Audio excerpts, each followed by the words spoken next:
Hey darts fans, that's Timo Newman here, the transporter. Welcome to the good ship Undarted Waters. On this voyage, we are into the fourth video of this voyage, the 3 darts, and confusingly, we're talking about the second dart today.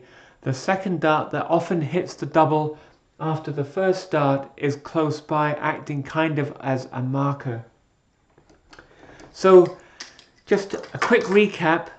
We had an introductory video in this series about why 3 darts, and we talked about how 3 is just an incredibly profound number both in the universe and in human life. And then we developed this model of the dart player's brain that took into account the sort of biomechanical and neurological aspects, and then also the visual cortex, how those things actually come together before we throw a dart. And we spoke about the first dart, the third dart in the previous video, and now we're looking at this kind of strange hybrid dart, the second dart. So without further ado, let me get the whiteboard and we'll get stuck right in.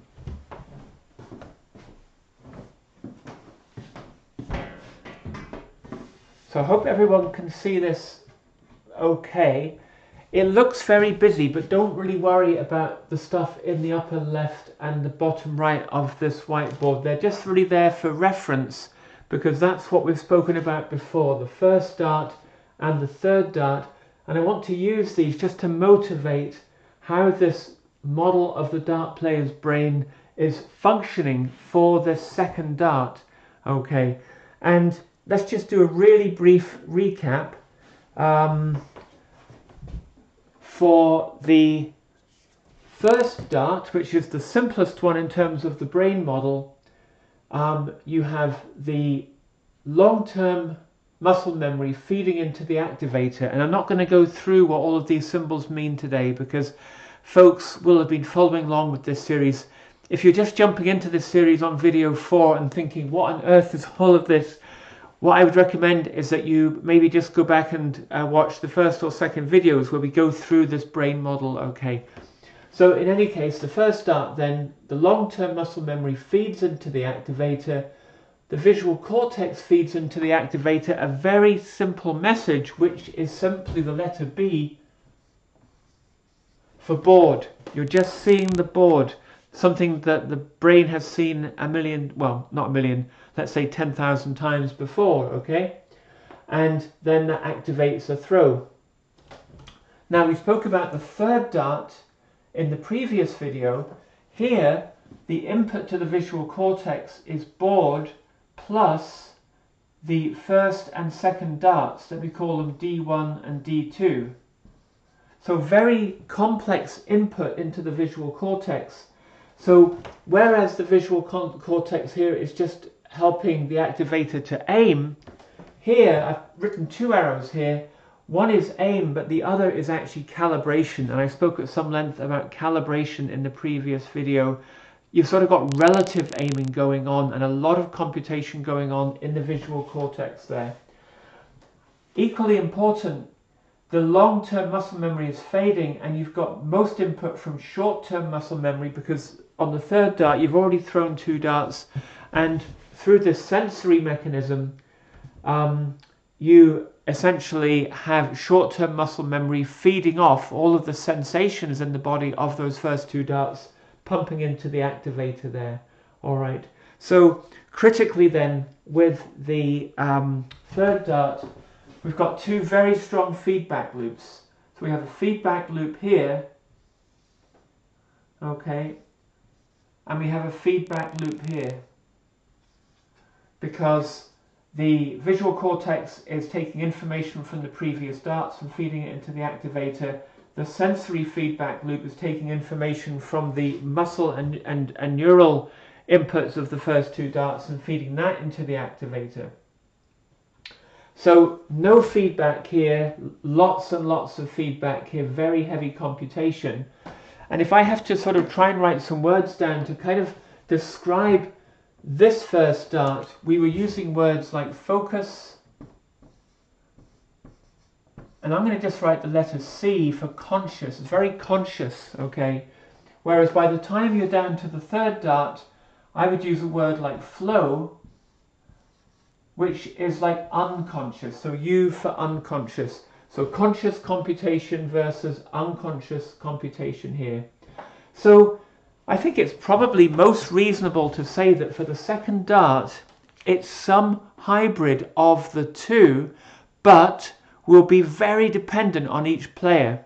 Most players will go through a journey in their visit from conscious computation and focus to unconscious computation and flow.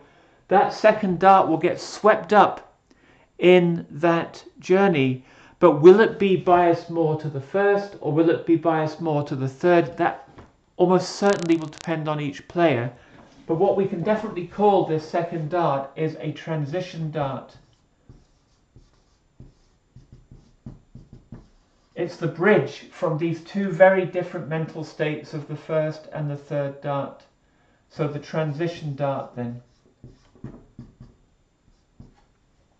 And that pretty much means actually that lots of these arrows are present in the second dart. So there will be lingering, still reasonably strong long-term muscle memory feeding in, the intermediate amount of short-term muscle memory feeding in, because it's only been charged up from one dart, not from two, as in the third dart.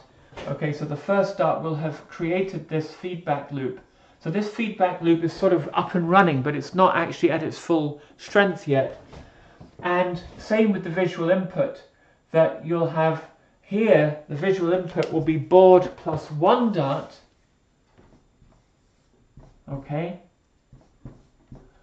And if you just think about what I was saying with the first dart, you just see the board, which is something you've seen tens of thousands of times before. With the third dart, you're seeing the board plus two darts, something completely unique, and the brain has to adapt, the visual cortex has to do adaptation.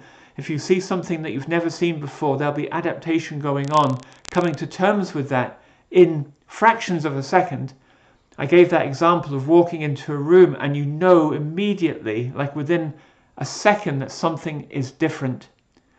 Maybe there's been a burglar in the room who's left the window open or moved something, and you just know that something is awry, okay? So this can happen extremely quickly. That adaptation is happening very, very quickly on the third dart. The point that I want to make here is that for the second dart, it's board plus one dart, not two. So there are innumerably fewer permutations of how one dart can appear in the board versus two darts, particularly if you're aiming for a target, say like treble 20 or the bull or treble 19.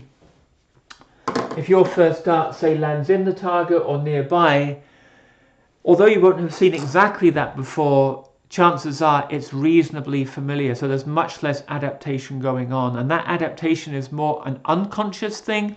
Therefore, the visual cortex on the second dart will be doing much less kind of unconscious computation. It won't be as busy as it is here, really humming along. So I would say this is like if we have a fancy word in physics, we use the word superposition. We use that in quantum mechanics. We say that two different states of reality can be occurring at the same time. We say that they're in superposition. And that's kind of what this second dart is. You could almost think of it as a quantum superposition of the first and the third darts. It's not really that, but that's a very good metaphor for it, because it's got a combination of the conscious and the unconscious. I'm not quite sure what you might call that. You know, I don't think subconscious is quite the right word, but something like that.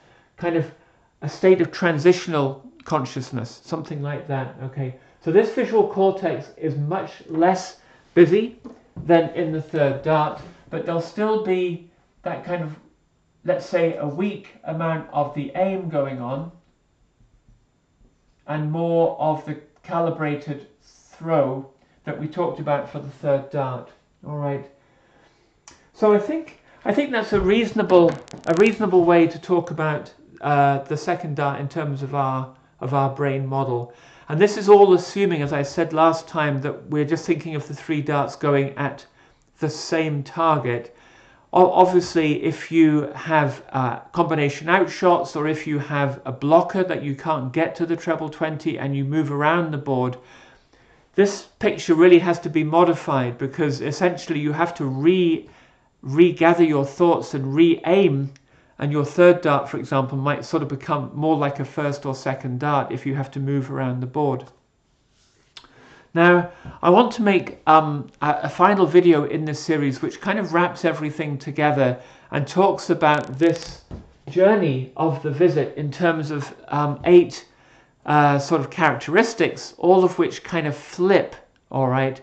And we have touched actually on all of those 8, but I want to kind of bring them all together onto one whiteboard so that we can really kind of have a long, hard look at that and how they how that flip occurs from first to second to third dart.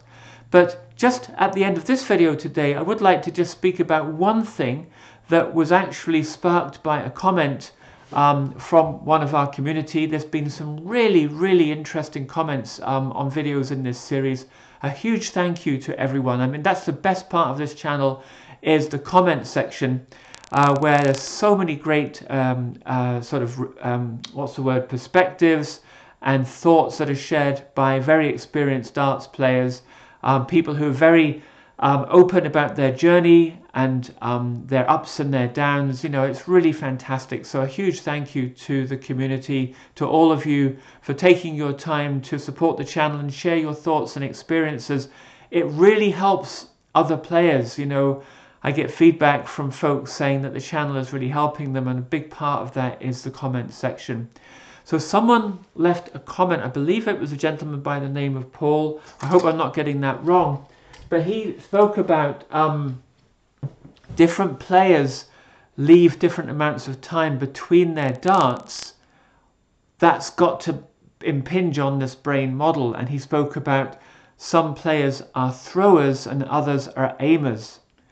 And I thought that was a really important observation. It's something that I just had failed to mention.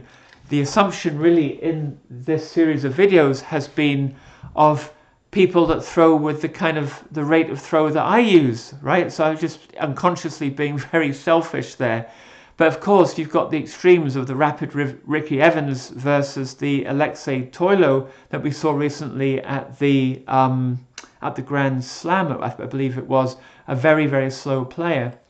And that comment really got the cogwheels turning in my head about the feedback loops in particular, actually. So these feedback loops on the second dart then are kind of gearing up. So we can almost draw them as dotted lines. There's kind of a feedback loop here gearing up for that third dart feedback loop, and the same here. So weaker feedback loops.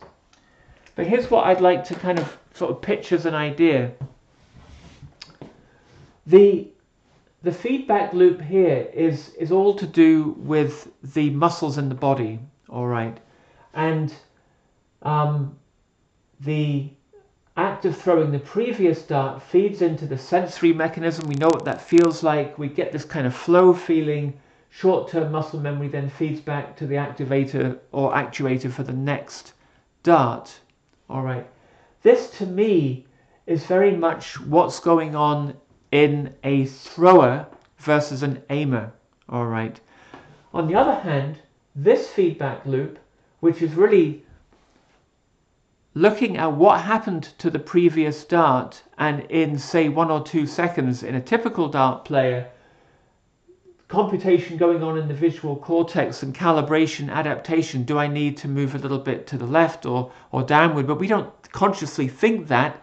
We don't have time, and it's not even really helpful anyway, but we just kind of feel from that visual field what we need to do to correct a dart that's maybe not really on target.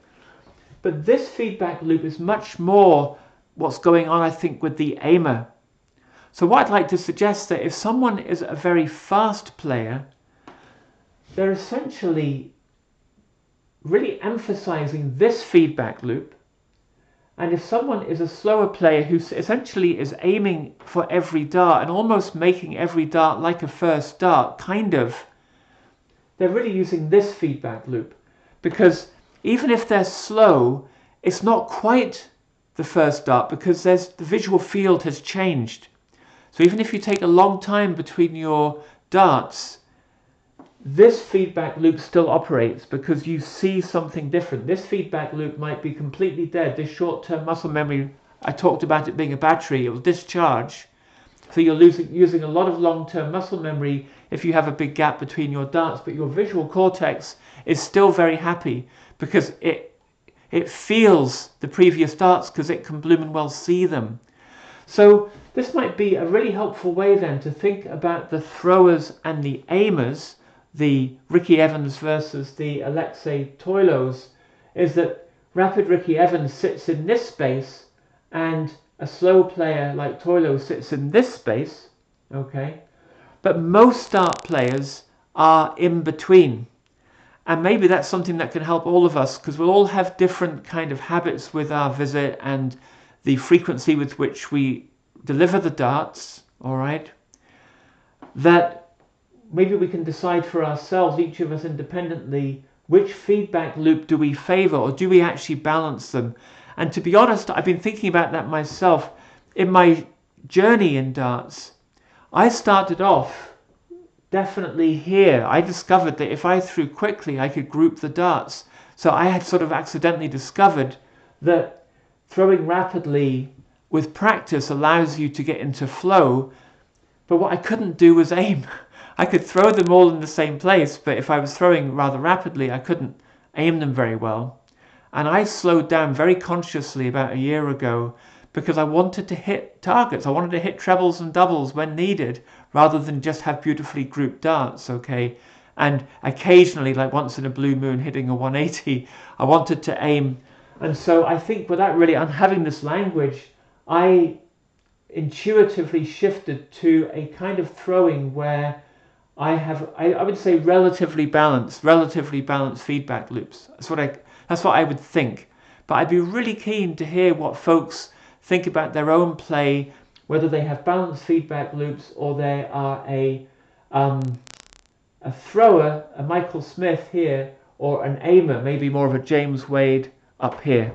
So we're going to wrap all of this up in the final video of this series. Again, thank you everyone for your brilliant comments and for all of your support. And until then, 3 darts at the oche, the 3 darts, make them count, and I'll see you next time.